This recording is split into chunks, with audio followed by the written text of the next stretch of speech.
ఇవాళ రేవంత్ రెడ్డి పాలన చూస్తుంటే ఆర్టీసీని అమ్మకదొబ్బెట్టేట్టున్నాడు. ఆర్టీసీని ప్రైవేటీకరణ చేసే కుట్ర కనబడతా ఉంది. ఈ ఎలక్ట్రిక్ బస్సుల పేరిట ఇక ఆర్టీసీలో హైదరాబాద్లో ఆర్టీసీ కార్మికుడు ఉండడు. ఎలక్ట్రిక్ బస్సు వస్తే డ్రైవర్ కూడా ప్రైవేటోడే, కండక్టర్ ఉండడు, కార్మికుడు ఉండడు, డిపోలు ఉండయి, అంతా అమ్మకదొబ్బుడే. మొత్తంగా ఆర్టీసీని ప్రైవేట్ పరం చేసే కుట్ర చేస్తుంది. ఇవాళ ఆర్టీసీ ఇక లేకుండా కనుమరుగయ్యేటువంటి ప్రమాదం కనబడతా ఉంది. హైదరాబాద్లో ఇలా కమిషన్ల కోసం బడా బడా కాంట్రాక్టర్లకు ఎలక్ట్రిక్ బస్సుల కాంట్రాక్టులు కట్టబెట్టడం కోసం ఈ కుట్రకు నువ్వు తెరలేపినవు. దానికి అందమైన ముసుగు పెడుతున్నావు ఎలక్ట్రిక్ బస్సులని. దాని వెనుక పెద్ద ఎత్తున అవినీతి జరుగుతూ ఉంది. బడా కాంట్రాక్టర్లకు ఎలక్ట్రిక్ బస్సులు కట్టబెట్టే కుట్ర జరుగుతూ ఉంది.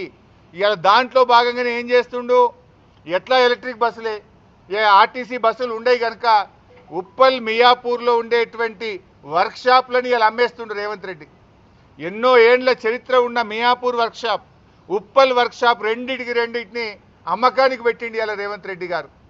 ఇవాళ జూబ్లీ బస్టాండ్తో సహా రాష్ట్రంలో ఉండే అనేక బస్టాండ్లను రేవంత్ రెడ్డి ప్రభుత్వం హడ్కోలో కుదబెట్టి 1500 కోట్ల అప్పు తెచ్చిండు. బస్టాండ్లేమో కుదబెడతావు, వర్క్షాప్లేమో అమ్మకదొబ్బుతావు, ఇక ఒక్క ఆర్టీసీ బస్సు కొనవు.